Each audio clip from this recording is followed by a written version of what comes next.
But for the United States, though, do you see overall its power retrenching? Will they overextend, or will there just be a complete absence of a coherent strategy? So, what we're seeing is acceleration of the demise of the American empire. So let's go back to Venezuela. And I'm sure, everyone saw what happened where, these Chinook helicopters carrying Delta Force special operators flew into Caracas and killed basically Maduro's security team, Cuban security team, and then escorted him to New York where he was perp walked. And it seemed as though, a triumph of the Romans, right? Where they brought in these kings who they captured and they paraded him through the streets of Rome. And so in America, everyone's ecstatic about this. Everyone thinks this is tremendous. But what people don't recognize is that, the reason why Americans didn't do this in the past is because it's stupid to do this sort of stuff, right? Because why would you insult a nation like this? So not only did the Americans go kidnap head of state, a sovereign head of state, who represent the state itself, but they also destroyed the mausoleum of Hugo Chavez, who is the spiritual hero of the Chavismo movement in Venezuela, who is the current regime in Venezuela. So Trump has made it impossible now for the United States to seek an arrangement for Venezuela. Even if there's some negotiation that takes place, it's going to end up in bad faith because Venezuelans have lost trust in the United States. But not only that, but South America right now will rally against the United States. Trump has threatened both Mexico and Colombia. He has his eyes set on Cuba, on Nicaragua. So now the South Americans are like, we can't trust the Americans. We need to stick together, and they're going to resist American power. And then Africa, Europe, the entire world is going to see America for the bully that it is. So listen, America had the greatest military for the past 50, 60 years. It didn't really want to use its military because once you start using your military, you're stuck using the military forever, right? You're better off using soft power through you're better off using covert ops, propaganda, infiltration.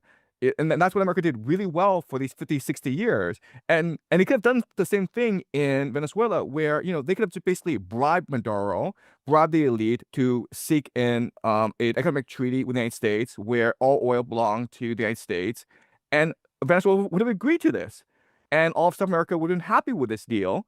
But instead, it chose to do what it did because it wanted to project strength and power. And so it sacrificed strategy for optics.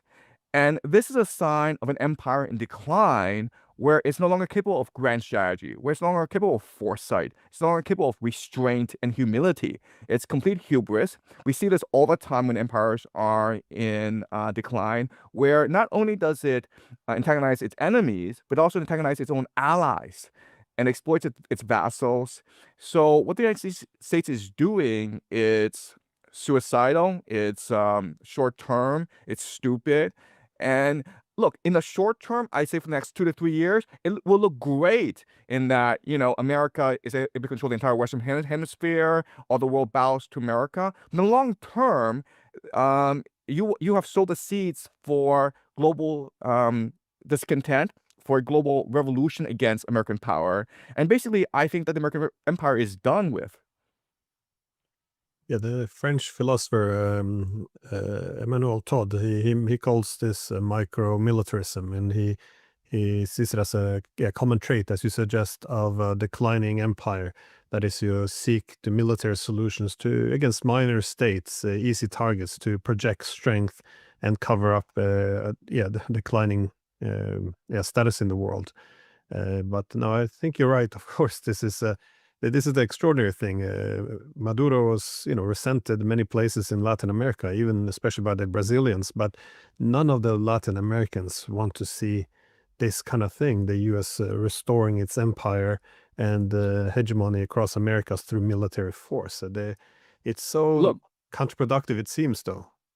Look, Maduro, regardless of his faults, okay, and he has lots of faults, he was the head of state of Venezuela. He represents the nation state. So when you kidnap Maduro in this manner and you humiliate him in such a manner in New York City, you are humiliating the entirety of the Venezuelan people and also by proxy the South American people as well. So this can only end in a disaster for America. Yeah. Well, in the US, a lot of people fiercely hate Donald Trump, especially here, the Democrats. But if you would have China or Russia kidnapping Donald Trump, parading him down the streets, this will be a national humiliation. Even the biggest haters of Trump would see this as an attack on America. But again, this is the problem when you only focus on leaders. The assumption you take this guy out, put in someone else, and then everything will be fine. Even this time, didn't even put in someone new. Just took the leader and then hoped that everything would fall apart. I think this dictator, this is whenever we call our adversaries dictators, this is the assumption. You just remove the head of state and then everything will fall apart, which is, yeah. So look. That's how Donald Trump thinks. He thinks that, oh, I've captured Maduro, therefore now Venezuela belongs to me, and Venezuela now must obey what I tell them because I've captured their head of state.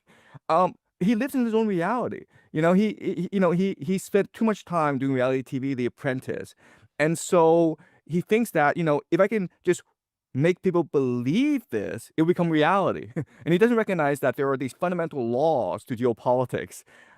So an example is, Trump, when he was with The Apprentice, it had the best ratings on TV. But whenever Trump ran a business, he ran it into the ground. He destroyed every single business that he touched. So that's the man he is. And like he's gonna get great TV ratings, but he's gonna destroy America in the process. I often refer to this scene in the head with Zelensky in the Oval Office when after scolding Zelensky and he just looked towards the camera. Well, this is great TV. I think he forgets the actual role he's in, He president does of the not United live States.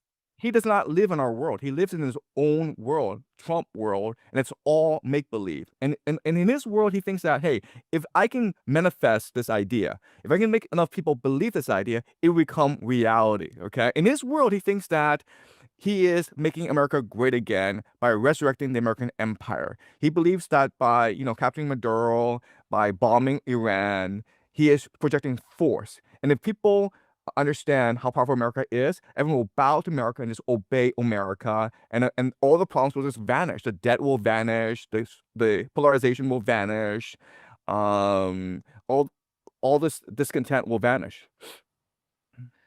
Yeah, well, it's possible he's able to topple the government there, but I did think it was a bit premature when he kidnaps Maduro and then he says, "Well, we're going to run Venezuela now like a colony until we find someone to take over, like a puppet regime." But I thought, well, don't sell this, don't sell the fur until our skin before you kill the bear. It's why the government is still in place. I thought it was a bit premature, but again, maybe they have a plan, or maybe it's just complete delusion. Who knows?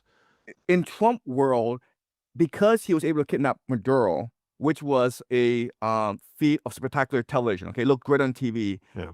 He thought he had won the war, and now the people of Venezuela must obey him because he's proven himself to be the God Emperor Trump. Okay, in his world, in his mind, he literally believes that he now controls Venezuela because he now has Maduro in his hands. That's what he literally believes.